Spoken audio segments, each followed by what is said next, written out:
Welcome everyone to MTG Daily News. I'm Brian, I'm your host, and let's get into today's first story. We've got the Players Tour Finals coming this weekend, and we've got an article here to read. So, the 145 Players Tour Finals Stats and Stories. Magic was released in 1993, but do you know when Players Tour Finals players first began playing? Boy, that's a mouthful. You know who the 7 Players Tour winners are, but do you know how many top finishes do PTF competitors have in total? With 145 gearing up for this weekend, it's easy to miss some interesting details. Let's take a tour of some of the facts for the competitors facing off at the PTF. A part of Magic history. That's my cat. A part of Magic history. I can't make this stuff up. Magic competitive history reaches back to nearly the beginning of the game. Many of Magic's competitors first played the game a few years ago, but it may surprise you to learn that the average player tour final player, man, that is a mouthful to say, guys. You couldn't come up with a better way to name this tour. Oh my goodness. And I'm gonna have to figure out how to say that word quickly. All right, so let's get back on track here. But it may surprise you to learn that the average PTF player started just over 16 years ago. That's when Fifth Dawn was released. Among the field of 145 invited players, a staggering 50 of them have been playing Magic for at least 20 years, making this one of the most experienced and most talented tournaments ever. Good, that's how it should be, right? And that doesn't surprise me that, the best players in the world have been playing for 20 years. Like, most of us have been playing for 20 years. All right, some of the players with the longest experience may include MPL players and Hall of Famers Paulo Vito Dama da Rosa. Bro, you gotta get rid of 2 of those words, man. That's too many words for a name. You got Reed Duke, my fave, and William Huey Jensen, who started in 1995. Similarly, MPL players and Hall of Famers Rafael Leve and Gabriel Nassif, Mr. Yellowhat, got their starts in 94 and 95 respectively. Man, that's crazy that some people were playing so competitively back then. I remember when I was playing back then, I was still trying to figure out what the cards meant. The idea that I'd have 4 of a card in my deck, that was just silly. I didn't even think that way back then. Rival League player Eli Casis, or sorry, I'm going to mispronounce a lot of your guys' names. Yeah, it is what it is, right? Just pros, who cares? And MPO player Andrew Cuneo take their origins all the way back to Magic's first year, 1993. There are also plenty of new faces that have or are now making their name in the game. Modern Dredge fanatic Jonas Iloranta and Grand Prix Reno 2020 winner Nate Knox picked Magic up in 2014. So too did Players Tour Nagoya winner Kenta Harane. Oh boy, there's a lot of weird names. Sorry guys. 4-time Grand Prix top 8 competitor Bolan Zhang got his start in 2016. The most recent to jump into Magic, ? Limited fan Joshua Chan and combo player Nicholas King, both in 2018. And players, regardless of when they started, are beginning and bringing the skill. 86 different competitors have combined total of 146 top finishes, 61% of the field. While many earned their first en route to the Players Tour Finals, PTF for short, there's also veteran outliers such as, I already talked about this guy, Paulo Vito Rosa with his 8 names with 17 top finishes, which is just crazy, over 10% of the field. Writing the story, of course, what makes a player interesting is more than their stats and their accomplishments. It's the story they made in their competitive journey. With so many players, there's too many tales to tell. But here are a few of the memorable ones from the field. And I kind of agree with that. I remember when Paulo won his last tournament. I know a lot of people like to hate on pros and whatever, but I really enjoyed it. I watched the entire tournament, and I actually enjoyed learning a bit all about the pros. It makes it easier to watch them, right? If these guys are just faceless and they're just names you hear, then whatever. But when they can bring in a little bit of story about people's lives, you will want to watch it more. It's just a fact. It makes it more fun to watch, and it's fun to watch too. I like watching competitive Magic. The way they play is so different from the rest of us. The way that their thought processes are with how they handle cards.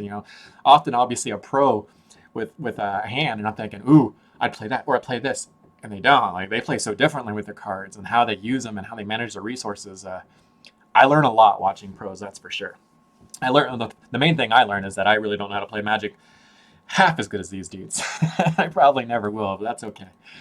let's get back to this here.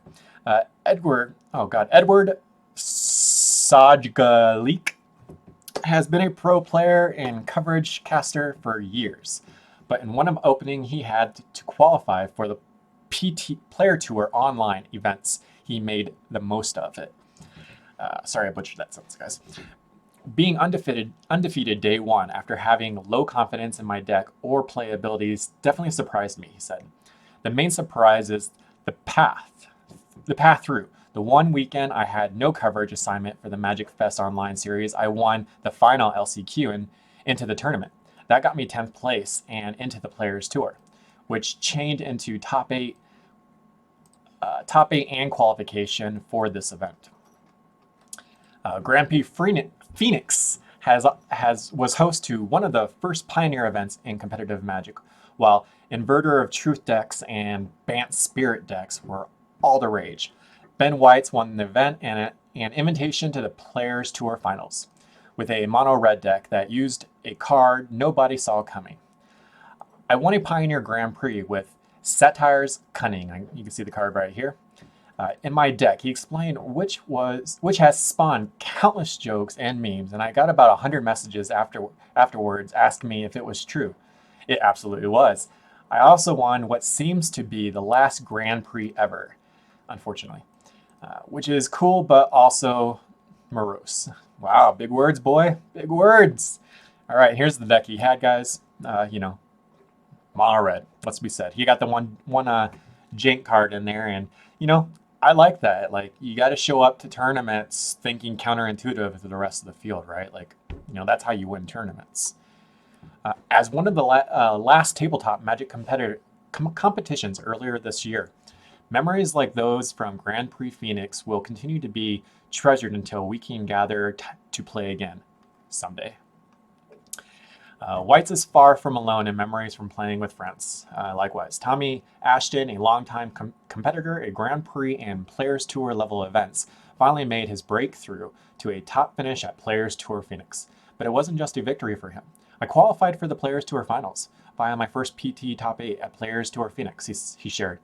In one of the last rounds, 15 or 16, I sat down at one of the top tables and saw that my team had a player at tables 1, 2, 3, 4, and 5. That was terrific. As a team player who worked hard with his friends to level up, sitting at every table toward the end of the Players Tour is a few groups claim. Man, that's such a humble brag, right? Like, oh man, everyone I know and play with was at the top last tables. It was horrible. Like, humble brag. But there's even closer connection between two players that is being realized at the Players Tour Finals. Simon and Dominic Gortson had spent years trying to make it to the same high-level Magic events at Players Tour Online. They achieved their goal as both Simon and Dominic. Didn't just compete. Didn't just compete, but together made it to the top 8 as the brothers always hoped to. That's pretty cool, man. I qualified through the first Magic Arena Players Tour, Dominic said. This was the first high-level event I got to play together with my oldest brother, Simon, which made the tournament very special to me. He also got the legendary Kai Bud into Team Discord. Playing and testing together with Kai, as well as my brother, was incredible for me. I wish I could play Magic with my brother. My brother's like a total jock. He's really cool. I like him. He's great, but he's not into nerdy things like this. One of the biggest draws of playing at the highest level of Magic is battling the best players in the world. For Logan Nettles, making the cut for the Players Tour Finals meant battling familiar face, MPL player and Hall of Fame Seth Mansfield, another mono red guy. I qualified just a month ago in PT Online 3 with a unique personal build of Teamer Reclamation. I hate that deck. Nettles explained, I take pride in being known for having unique deck lists and rarely net decking. I don't know, I feel like the moment you start saying, like, I threw an extra card into Teamer Rec, like, you're net decking. Like, come on.